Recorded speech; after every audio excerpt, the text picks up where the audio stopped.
Hi, I'm Yolene, Product Manager for Blackboard Collaborate, the virtual classroom.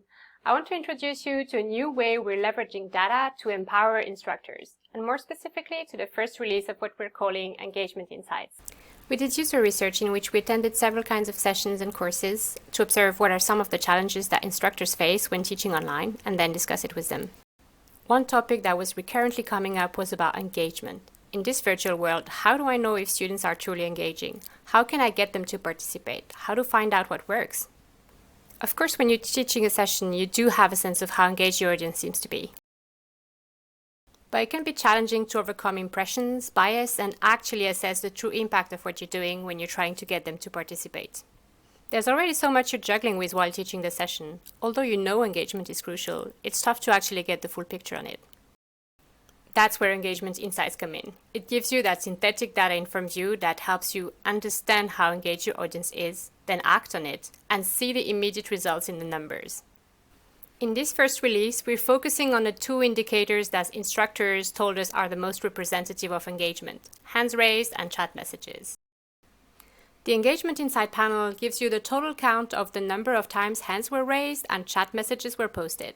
So throughout the sessions, the more you get your learners to participate, the higher the counter gets. But that's not all. We also want to give you a more qualitative perspective. For example, here we can see there's quite a bit of engagement, but it's actually only a small proportion of your audience.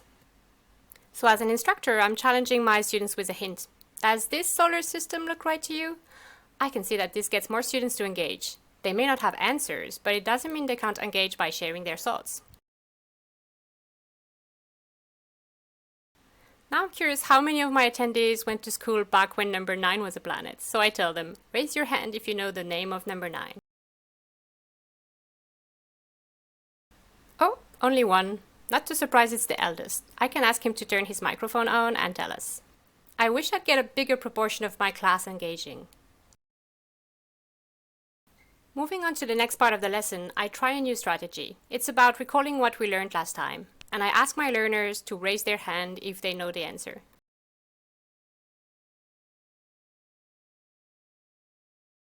Now the numbers show me this worked well. I see the number of hands raised go up, but also I'm really proud to see I have now got to a point where 100% of my audience has raised their hand at least once in this session.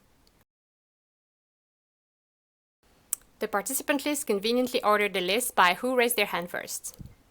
The engagement insights are encouraging, and as an instructor, I can see that with this group, asking them recall question is a way to boost their engagement. So I'll make sure to do this once in a while throughout this session and see if the engagement indicators keep rising. In each session, I also get a short tip on some engagement strategies. At the end of the session, I glance at my numbers. Next week, with this group, I'll try to break the record and get even more of them to post in the chat. I hope this overview gives you a good idea of what this feature is and how it can empower instructors to understand and increase engagement. It's just the first step, and we do plan some enhancement to this feature, as well as some more ways to leverage data to personalize the experience in an actionable way. For questions and feedback, you'll find me on our community site in this thread.